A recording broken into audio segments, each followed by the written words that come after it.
الرحمن الرحيم الحمد لله رب العالمين والصلاة والسلام على أشرف الأنبياء والمرسلين محمد وآله وأصحابه أجمعين أما بعد فقد قال الله تعالى إن هذا القرآن يهدي للتي هي أقوم وقد قال النبي صلى الله تبارك وتعالى عليه وسلم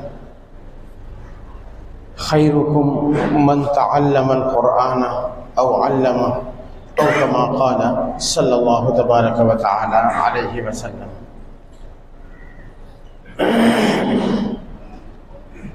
اللہ تعالیٰ نے اپنے فضل سے ہماری آپ کی زندگی میں دوبارہ وہ بابرکت مہینہ دکھایا جس کی ہر مسلمان آرزو اور تمنا کرتا ہے، اور اللہ سے اس کی درخواست پیش کرتا ہے کہ اللہ اس مہینے کی سعادتوں سے ہمیں بہرہ بر فرما، اور اس مہینے میں جو آپ کی طرف سے عنایتیں ہوتی ہیں اپنے بندوں پر، اس میں ہمیں حصہ نصیب فرما۔ یہ ہر مسلمان کی، ہر ایمان والے کی دلی خواہش ہوا کرتی ہے۔ تو اللہ تعالیٰ نے ہم پر، آپ پر فضل فرمایا کہ ہمیں یہ موقع ہماری زندگی میں دوبارہ عنایت فرما دی۔ یہ اللہ تعالیٰ کی طرف سے ایک فرصت ہے، ایک عظیم نعمت ہے، اور ایک بہت بڑا تحفہ ہے جو اللہ تعالیٰ نے ہمیں آپ کو رمضان جیسی مبارک ساعتوں کی شکل میں عطا فرمایا۔ پچھلے جمعے میں نے عرض کیا تھا کہ رمضان کی ان مبارک گھڑیوں کو بابرکت اور سعادت مند بنانے کا سب سے بڑا ذریعہ یہ ہے کہ ہم اس مبارک مہینے کو اس انداز سے گزاریں جس انداز سے رسول اللہ صلی اللہ علیہ وسلم گزارا کرتے تھے۔ اس حوالے سے کچھ معمولات میں نے ذکر کیے تھے۔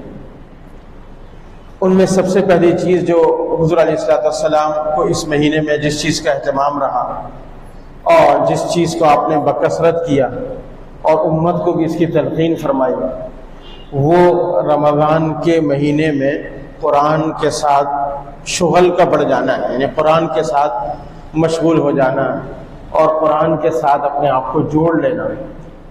آپ علیہ السلام ویسے آپ کی پوری حیات طیبہ میں ہر خیر کے عمل کا پورا حصہ رہا، لیکن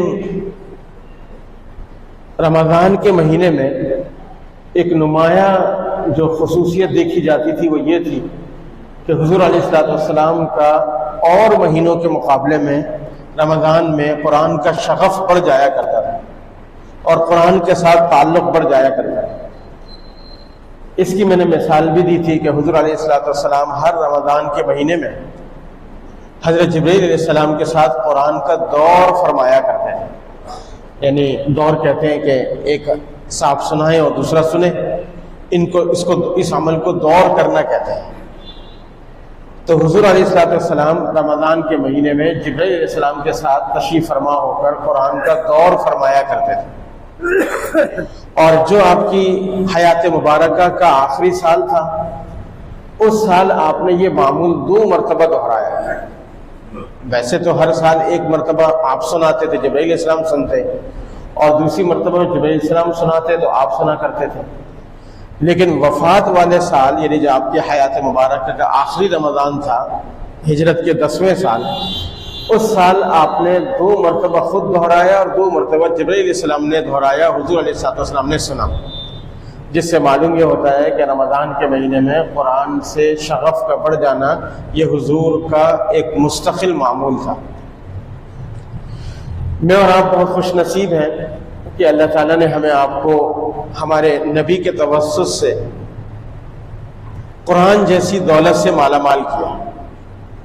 ہمیں آپ کو اس کا اندازہ نہیں کہ اہل قرآن ہونا کتنی بڑی نعمت ہے اور کتنی بڑی سعادت ہے اور کتنی بڑے رشک کی چیز ہے، قابل رشک بات ہے یہ کہ اللہ تعالیٰ نے ہمیں اس امت میں پیدا فرمایا کہ جس امت میں قرآن جیسی نعمت کو اللہ نے مرحمت فرمایا۔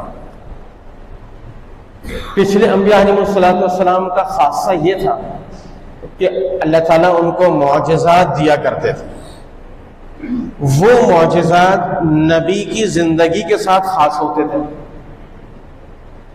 نبی دنیا سے تشریف لے جاتے، معجزہ ان کے ساتھ ساتھ دنیا سے چلا جاتا، وہ معجزہ ختم ہو جاتا۔ موسیٰ علیہ السلام کو اللہ تعالیٰ نے معجزہ دیا، عصا زمین پر ڈالتے اللہ کے حکم سے تو وہ اژدہا بن جاتا، اور جب موسیٰ علیہ السلام دنیا سے تشریف لے گئے تو معجزہ بھی ختم ہو گیا۔ ایسے مختلف انبیاء علیہ السلام کو اللہ تعالیٰ نے ان کی نبوت کی دلیل کے طور پر بہت سے معجزے عطا فرمائے، لیکن وہ معجزے سب نبی کی زندگی کے ساتھ خاص ہوتے تھے۔ نبی دنیا سے رخصت ہو جاتے تھے، معجزہ بھی رخصت ہو جاتا تھا۔ لیکن اللہ تعالیٰ نے ہم پر، آپ پر یہ کرم فرمایا، یہ رحم فرمایا، اور ہمیں آپ کو اس سعادت سے نوازا کہ قرآن جو حضور علیہ السلام کا سب سے بڑا معجزہ تھا، وہ آپ کی حیات طیبہ کے ساتھ واپس نہیں لیا، بلکہ آپ دنیا سے رخصت ہو گئے اور قیامت تک اس کے رہنے کی خوشخبری ہمیں آپ کو سنا دی۔ تو یہ ہماری آپ کی سعادت ہے۔ پہلے بھی میں نے یہ حدیث ذکر کی تھی کہ اللہ تعالیٰ نے دنیا کو بنانے سے پہلے سورہ طٰہٰ فرشتوں کو سنوائی۔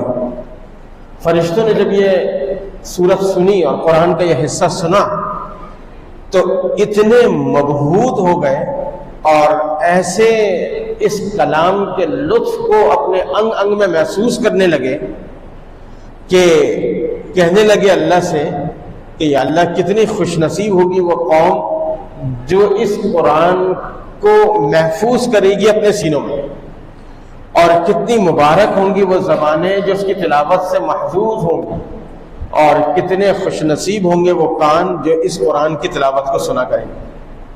یہ فرشتے ہمارے آپ کے قسمت پر اور ہمارے آپ کے اس نصیب پر خوشیاں منا رہے ہیں اور رش کر رہے ہیں۔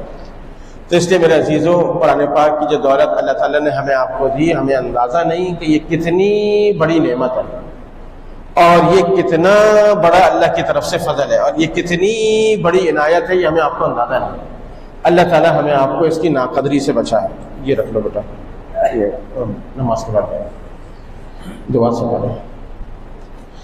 تو یہ اللہ تعالیٰ نے ہمیں آپ کو اتنی بڑی نعمت سے نوازا، اور کم نصیبی سے ہمارے معاشرے میں اس کی وہ قدردانی نہیں جو ہر مسلمان کو کرنی چاہیے۔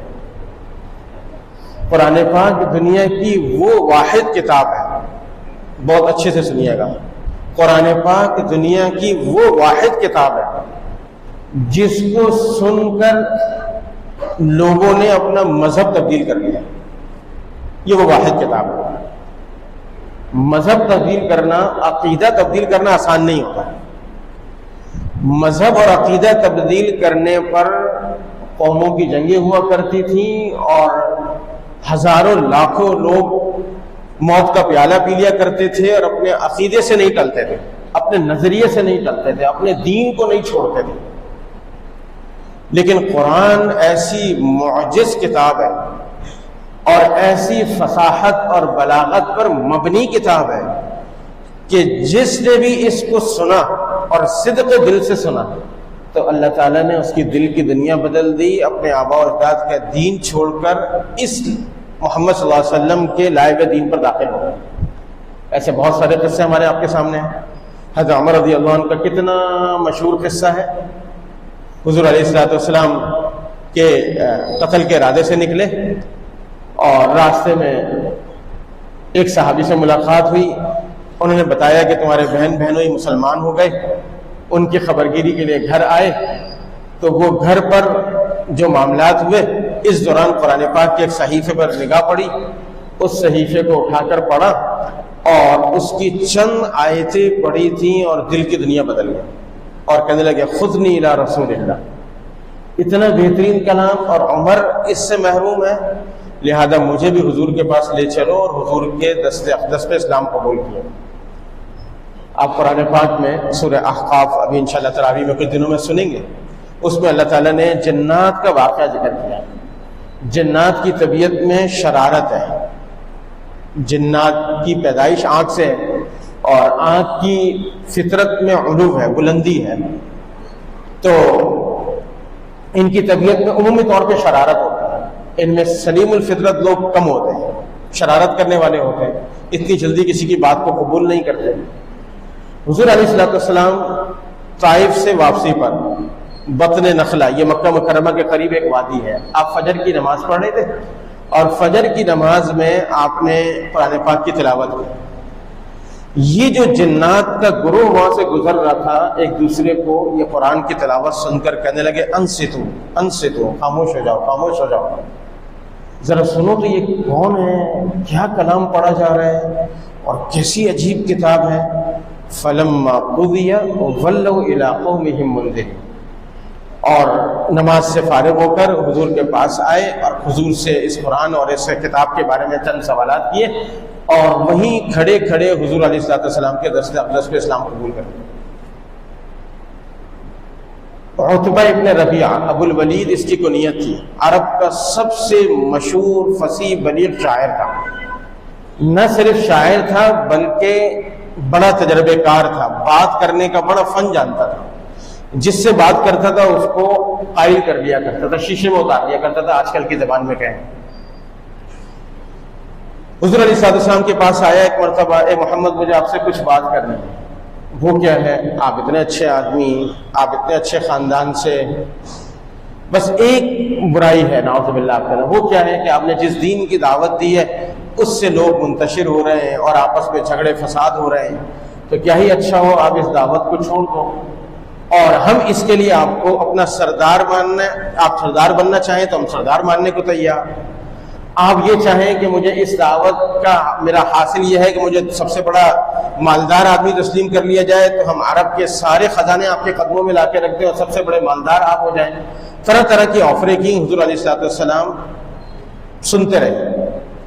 پھر آپ جب اپنی بات سے یہ فارغ ہوا تو آپ نے فرمایا اے ابو الولید تمہاری بات مکمل ہو گئی؟ جی اللہ، جی محمد صلی اللہ علیہ وسلم میری بات مکمل ہو گئی، اب میں آپ کے جواب کا منتظر ہوں۔ حضور علیہ السلام نے سورہ حامیم سجدہ، اس کی ابتدا کی چند آیتیں پڑھی ہیں صرف، اور کچھ بولا نہیں ہے، کوئی فرمایا نہیں، کوئی بات نہیں کی، صرف حامیم سجدہ، یہ سورہ 24ویں سپارے کی آخری صورت ہے، اس کو اللہ کے رسول صلی اللہ علیہ وسلم نے اس کے روبرو تلاوت کی اور اس کی دل کی دنیا بدل گئی، اور یوں حضور علیہ السلام کے ہونٹ مبارک پر ہاتھ رکھ کر کہنے لگا مہلن مہلن، بس بس اے محمد، اے ابو القاسم، یہ حضور کی کنیت ہے، اس سے آگے مت جانا۔ اور پھر اس کے بعد اپنے لوگوں میں واپس آیا اور کہا کہ آج میں نے جو کلام سنا ہے، خدا کی قسم میں دنیا گھوما ہوں اور بڑے بڑے شعراء، فصحاء، بلغاء کے میں نے کلام سنے ہیں، لیکن جو کلام آج میں نے محمد کی زبان سے سنا ہے صلی اللہ علیہ وسلم، خدا کی قسم وہ کسی انسان کا کلام نہیں، اور میری رائے یہ ہے کہ تم جو اس کے در پر ہو گئے اس کو اپنے حال پر چھوڑ دو، اس کا معاملہ ساری دنیا پر غالب ہونے والا ہے۔ یہ ایک کافر کی رائے ہے حضور علیہ السلام کے قرآن پر۔ سورہ نجم نازل ہوئی، سورہ نجم میں آپ دیکھتے ہیں 27ویں سپارے کی صورت ہے، اس میں آخر میں ایک جیسے الفاظ بہت ہیں، اس کو قافیہ کہا جاتا ہے عربی زبان میں۔ والنجم اذا ہوا ما ضل صاحبكم وما غوا وما ينطق عن الهوى ان هو الا وحي يوحى علمه شدید القوى۔ یہ دیکھ رہے ہیں جتنی آیتیں ختم ہو رہی ہیں وہ ایک ہی طرف کھڑا الف جو یا کے ساتھ ہوتا ہے اس پر ختم ہو رہی ہے۔ کلام کا سب سے اعلیٰ درجے کی فصاحت ہوتی ہے کہ آپ کلام کا انتخاب ایسا کریں کہ ہر آیت ایک ہی لفظ پر ختم ہو، یہ بلاغت کا ایک فن کہلاتا ہے۔ حضور علیہ السلام نے مشرکین مکہ کے سامنے حرم مکی میں آپ نے یہ تلاوت فرمائی۔ اس صورت کے اس مقفع کلام کے اعجاز کو دیکھ کر جتنے بھی لوگ تھے سب سجدہ ریز ہو گئے، باوجود اس کے کہ انہوں نے اسلام قبول نہیں کیا تھا، سب مسلمان نہیں تھے، لیکن اس کلام کی فصاحت اور بلاغت نے ان کو سجدہ کرنے پر مجبور کر دیا۔ اتنی خوبصورت کتاب اللہ نے ہمیں آپ کو دی۔ ایک عربی شاعر گزرا ایک زمانے میں، ابن المقنع اس کو کہا جاتا تھا. اس کو کلام پہ بڑی دسترس تھی، بہت فصیح بلیغ کلام کرتا تھا. اس کا دعویٰ یہ تھا کہ میں قرآن جیسا کلام تیار کر سکتا ہوں. عیسائیوں نے اس کو لگے ہاتھوں لے لیا اور اس سے کہا کہ دیکھو ہم تمہیں بہت مال سے نوازیں گے. مسلمانوں کا یہ دعویٰ ہے کہ قرآن جیسا کلام کوئی شخص تیار نہیں کر سکتا. تو یہ ان کا دعویٰ تو ہونا ہے. تو اگر تم ایسا کوئی کلام تیار کر دو جو قرآن کے مقابلے میں ہو تو ہم تمہیں بہت سے انعامات سے نوازیں گے. اس نے قبول کر لی بات اور روزانہ ایک کلام تیار کرتا جو اس کے خیال میں بہت اعلیٰ درجے کا ہوتا. یہ رات اس کو پڑھتا اور مطمئن ہو جاتا بس یہ قرآن کے مقابلے میں. اگلے دن پیش کرنے کی نوبت آتی ہے تو کہتا نہیں اس سے بہتر بات میرے ذہن میں آ گئی. اگلے دن وہ لکھتا اور اس میں مطمئن ہو جاتا. تیسرے دن پہ خیال آتا نہیں یہ بات تو اور اچھے انداز سے ایسے کہی جا سکتی. روزانہ وہ کلام تیار کرتا، مطمئن ہوتا، صبح غیر مطمئن ہو کر اس کو پھاڑ دیتا، نیا کلام کی فکر میں لگ جاتا. 1 سال تک اس محنت میں لگا رہا. 1 سال بعد کسی مقام پر پہنچا اور کچھ عربی عبارت تیار کی اور یہ سوچا کہ بس یہ کلام ایسا ہے، اس کے بعد کوئی کلام نہیں، لہذا یہ قرآن کے مقابلے میں پیش کیا جا سکتا ہے. قرآن کے مقابلے میں پیش کرنا تھا. صبح اپنے گھر سے نکلا، مسلمانوں کے محلے سے گزرا تو وہاں ایک بچی قرآن پاک کی تلاوت کر رہی تھی سورہ ہود 12ویں سپارے میں، اور وہ آیت پڑھ رہی تھی وَقِيلَ يَا أَرْضُ ابْلَعِي مَاءَكِ وَيَا سَمَاءُ أَقْلِعِي وَغِيضَ الْمَاءُ وَقُضِيَ الْأَمْرُ وَاسْتَوَتْ عَلَى الْجُودِيِّ وَقِيلَ بُعْدًا لِلْقَوْمِ الظَّالِمِينَ. یہ آیت اس کے کان میں پڑی اور وہ رک گیا. اس نے باہر سے آواز لگائی کہ بیٹی دوبارہ پڑھو آیت. اس بچی نے دوبارہ پڑھی تو اپنے گھر آیا اور اپنا سارا کلام پھاڑا اور ان عیسائیوں سے معذرت کی کہ میں قرآن کے مقابلے میں کوئی ایک آیت تیار نہیں کر سکتا. آج جو میں نے قرآن پاک کی آیت سنی ہے اس میں بلاغت کے 19 فنون اللہ تبارک و تعالیٰ نے ایک ہی آیت میں جمع فرما دیا. تو میں اور آپ بہت خوش نصیب کہ اللہ تعالیٰ نے ہمیں آپ کو ایسا کلام دیا ہے. اس کلام کے 3 حق ہیں ہمارے آپ کے ذمہ. پہلا حق کیا ہے؟ پہلا حق اس کا یہ ہے کہ اس کو صحیح پڑھنے کی فکر کی جائے. صحیح پڑھنے کی فکر کی جائے کیا مطلب؟ دیکھیں کلام قرآن پاک عربی زبان میں ہے اور ہر زبان کا ایک لہجہ ہوتا ہے اور لہجے کا خیال نہ رکھا جائے تو بات معنی پلٹ جاتا ہے. عربی زبان بہت حساس ہے. بہت سارے الفاظ ایسے ہیں جس میں اگر اس کی ادائیگی صحیح نہ ہو تو معنی تبدیل ہو جاتا ہے. پر عربی زبان میں ایک لفظ ہے قلب. قلب قاف سے لکھا جاتا ہے اور ایک لفظ ہے قلب.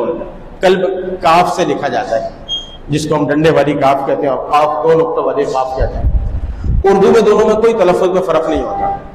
تینچی قاف سے لکھی جاتی ہے اور کامران نام ہوتا ہے تو ہم وہ بڑے کاف سے لکھتے ہیں.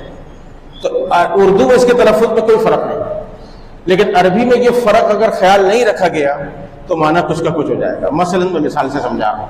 قلبن کا معنی میں نے عرض کیا ہے؟ دل کا. اور قلب کو آپ نے کاف پڑھ لیا تو قلبن کے معنی ہے کتا. اب اندازہ لگائیے لفظ کہاں کا کہاں چلا گیا. اور قرآن پاک کی آیت ہے وَإِنَّهُ لَتَنزِيلُ رَبِّ الْعَالَمِينَ نَزَلَ بِهِ الرُّوحُ الْأَمِينُ عَلَى قَلْبِكَ. اے نبی جی ہم نے یہ قرآن آپ کے دل پہ اتارا. اب خدا نہ خواستہ اس کو کوئی قلب کے بجائے قلب پڑھ دے، اللہ نہ کرے، تو اس کا معنی کہاں کا کہاں چلا جائے گا. زبان ساتھ نہیں دے رہی اس کا ترجمہ کرنے کی. اس لیے یہ سب سے بڑا حق جو ہمارے آپ کی طرف متوجہ ہوتا ہے وہ یہ ہے کہ ہم اور آپ قرآن کو صحیح طریقے سے پڑھنا سیکھ لیں. اور یہ اس لیے سیکھ لیں کہ ہمارے بہت سارے لوگوں کا قرآن مجہول ہے. مجہول ہونے کا مطلب یہ ہے کہ ان کے الفاظ کی ادائیگی اتنی غلط ہے کہ معنی تبدیل ہو رہا ہوتا ہے. اور یہی قرآن نماز میں پڑھا جاتا ہے. نماز فرض ہے اور نماز کے فرائض میں سے ایک فرض تلاوت کی قرآن پاک ہے. اس تلاوت قرآن پاک کا وہ حصہ جو نماز میں پڑھا گیا اور وہ صحیح ادا نہیں ہوا، لحن جلی ہو گئی اس میں، یعنی ایسی غلطی ہو گئی جس سے معنی تبدیل ہو گیا، تو نماز فاسد ہے. اور خدا نہ خواستہ ایسا نہ ہو ہم اللہ کے دربار میں پہنچیں اور اپنے خیال میں 40 سال 50 سال 55 سال 60 سال کے نمازی ہوں، پہلی صف کا اہتمام کرتے ہوں، تکبیر اولیٰ کا اہتمام کرتے ہوں، لیکن قرآن کی اس بے توجہی کی وجہ سے خدا نہ خواستہ اللہ کے ہماری نماز قبول نہ ہو۔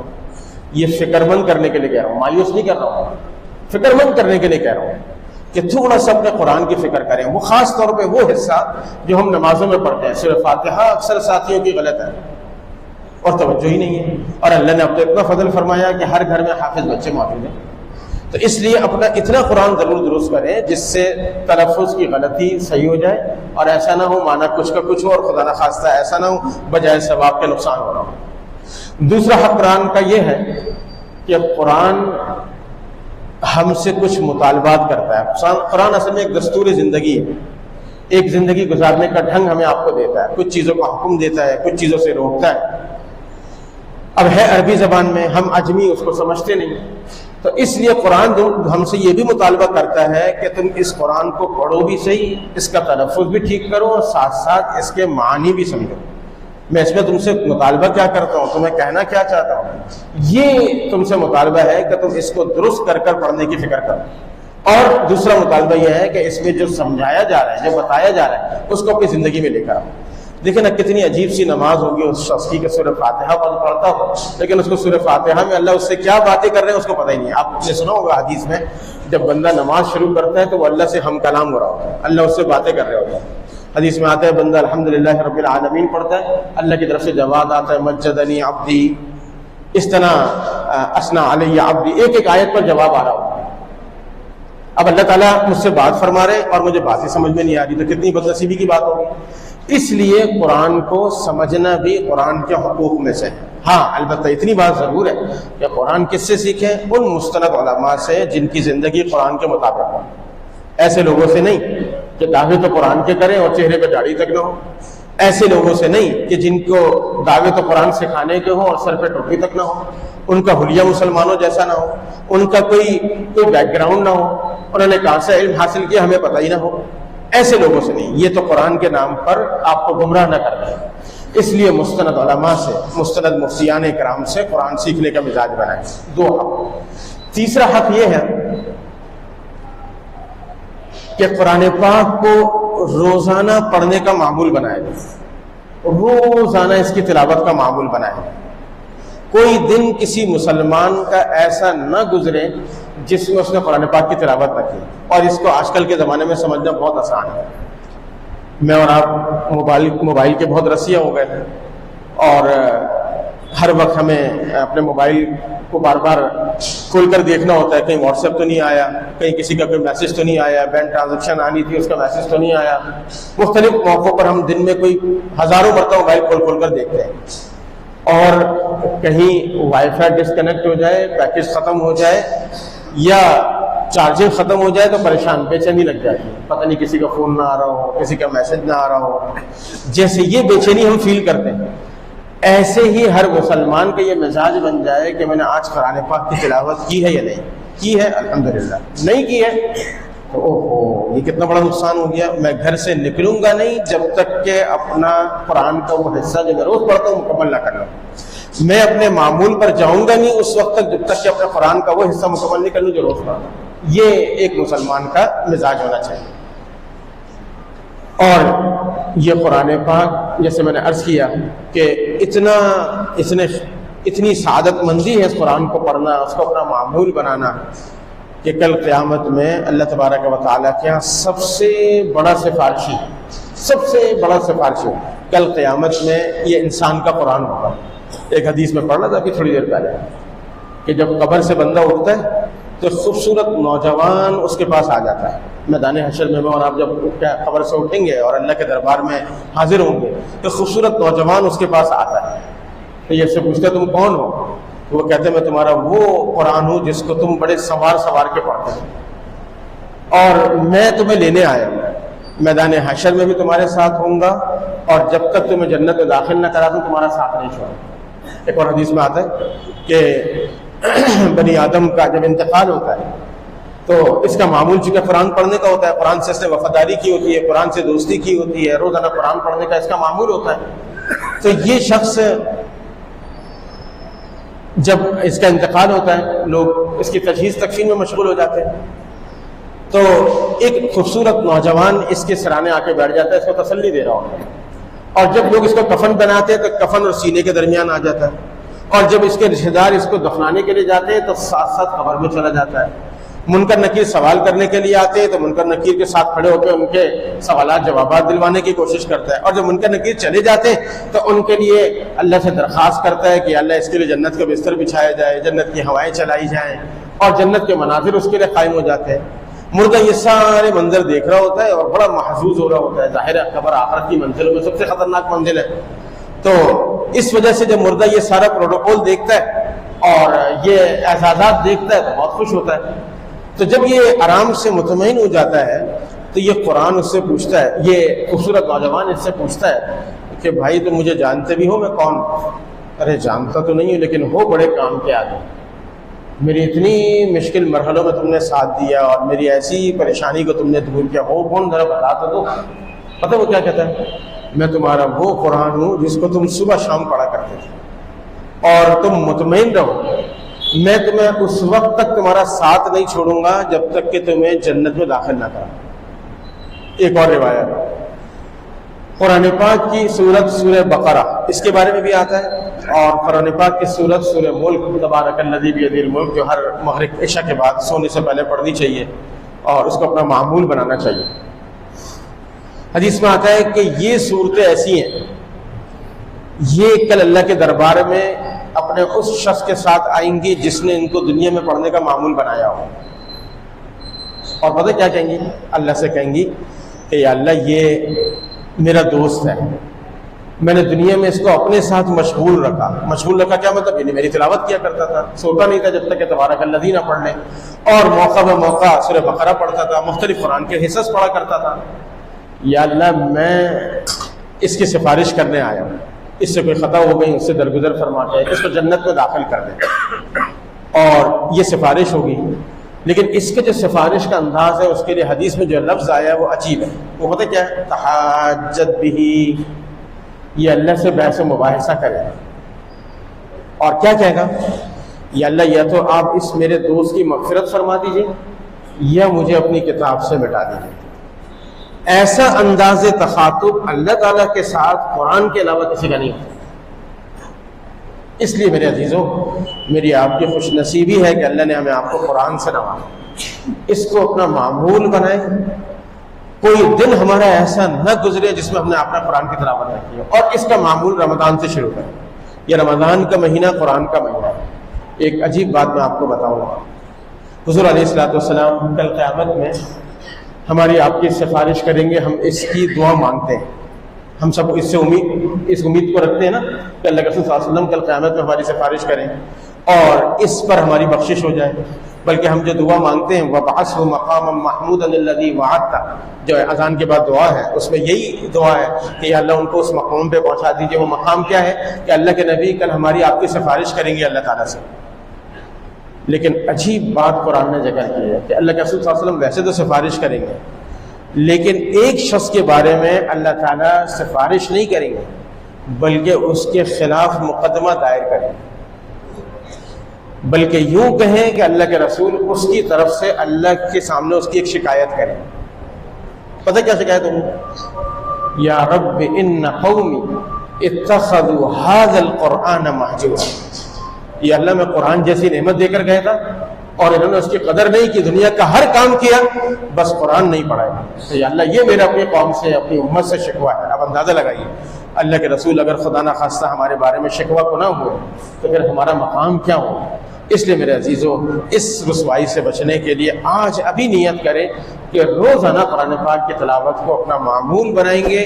ہمارا کوئی کام اس وقت تک مکمل نہیں ہوگا جب تک کہ ہمارا قرآن مکمل نہ ہو جائے۔ پھر اس کے لیے چاہے آپ ایک پاؤ بنائیں، ایک صفحہ بنائیں، آدھا صفحہ بنائیں، جو سہولت ہے، لیکن کوئی دن بغیر تلاوت کے نہ گزرے۔ اللہ ہم سب کو عمل کی توفیق نصیب فرمائے۔ پہلے انشاءاللہ اذان ہوگی، اس کے بعد پھر انشاءاللہ صلی اللہ علیہ وسلم موقع ہوگا۔